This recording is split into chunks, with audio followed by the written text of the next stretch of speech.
Jusqu'à 9 heures, France Bleu Matin. Il est 8h10 sur France Bleu. Mathieu Barbier, votre invité ce matin est Carole Grandjean, députée La République En Marche de Meurthe-et-Moselle. Carole Grandjean, bonjour. Bonjour. Merci d'avoir accepté notre invitation ce matin en direct. Vous êtes par ailleurs référente du projet de loi Grand Âge, dont le vote était prévu à l'automne. Vous vous êtes entretenu récemment avec les présidents d'EHPAD de votre circonscription. Que vous ont-ils dit ?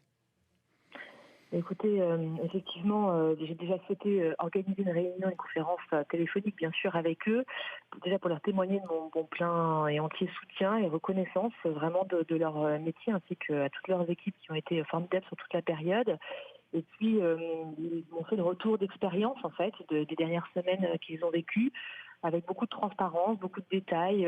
On sentait la volonté, effectivement, de partager une situation qui a été difficile à vivre pour eux et leurs équipes, avec un confinement qu'il a fallu organiser, et ça c'était assez nouveau, à la différence de la canicule de 2003, et des besoins matériels, parfois qu'ils n'ont pas pu avoir sur les premières semaines, un besoin en information qu'ils ont eu aussi du mal à avoir, puis entendre leurs propositions pour le déconfinement et leurs propositions pour l'avenir, et notamment cette fameuse loi Grand Âge que nous envisagions à l'automne, et qui devra de toute façon prendre une forme, puisque la réforme de la dépendance devra avoir lieu, quel que soit son format.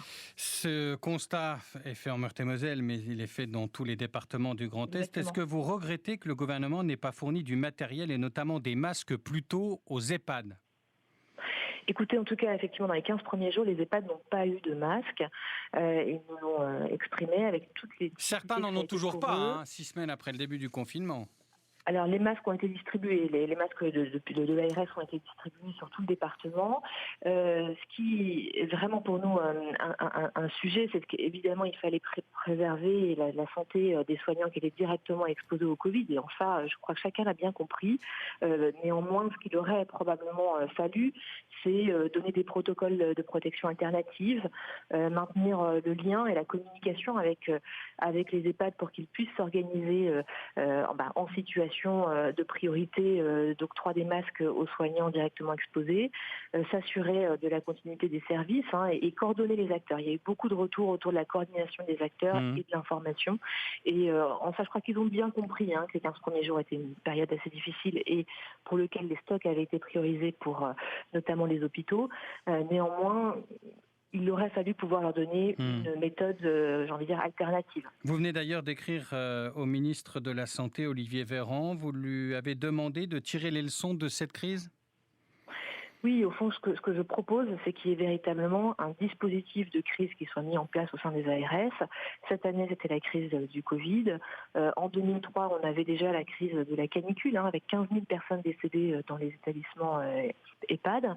Et donc, il nous faut, à mon avis, avoir un dispositif de crise qui prévoit un réseau professionnel, et c'est ce que je propose, qui prévoit finalement, à l'image de ce qui a été fait avec le partenariat CHU-SDIS, les pompiers qui sont venus avec le CHU dans les établissements, adapter le protocole sanitaire Covid à chaque établissement, organiser des médecins coordinateurs, rendre visible l'information, finalement un dispositif de crise avec évidemment un stock de matériel qu'il faudra se faire, bien géré, puisque le renouvellement du stock doit être prévu pour que les élastiques, etc., soient de qualité au moment où on en a besoin. Donc c'est un sujet, c'est que le stock de matériel doit être toujours réactualisé et entretenu.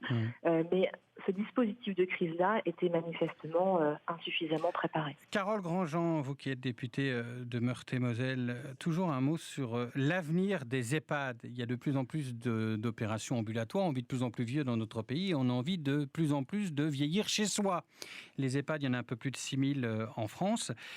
Est-ce que vous croyez que leur image va être écornée avec cette crise et que les familles auront de moins en moins envie de mettre leurs aînés dans ces fameux établissements ?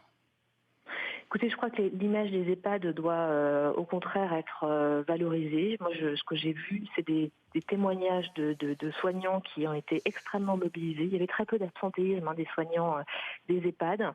On a vu c'est pas la question des soignants qui pose problème, c'est la question des structures et du fonctionnement. Oui, mais tout est lié, quelque part. Oui. Vous avez effectivement des personnes extrêmement mobilisées, avec de toute façon des résidents qui arrivent de plus en plus tard, avec des problématiques de santé de plus en plus importantes, et ça c'est indéniable. Donc un métier finalement pour les EHPAD qui évolue, et ça c'est une vraie question dans la réforme au grand âge que nous préparons, comment finalement accompagner cette évolution de la demande, donc du maintien à domicile, et il nous faudra évidemment dans la réforme grand âge soutenir cette demande et répondre à cette demande. Ouais. Et en même temps, quand il n'est plus possible de rester à la maison, comment est-ce qu'on valorise le métier de ces métiers, c'est un des métiers de première ligne dont on a beaucoup parlé, qui sont peu valorisés et qui pourtant sont absolument nécessaires. Et donc je crois qu'il y a une grande réflexion sur l'attractivité de ces métiers, leur parcours, leur rémunération, leur représentation, les primes. Tous ces sujets-là sont, à mon avis, apportés pour valoriser le travail de ces professionnels remarquables et évidemment la vie dans ces établissements. Vous me répondez par oui ou par non. Il y a des réformes qui vont être abandonnées ces prochains mois, peut-être d'ailleurs celle des retraites, mais le projet de loi grand âge, dont le vote était prévu à l'automne, il sera sans doute maintenu vu son importance. La réponse est oui. On ne pourra pas effectivement ne pas avoir une réforme sur ce sujet. Merci beaucoup Carole Grandjean, confinée chez elle, députée en Meurthe-et-Moselle. Bonne journée. Au revoir. Au revoir.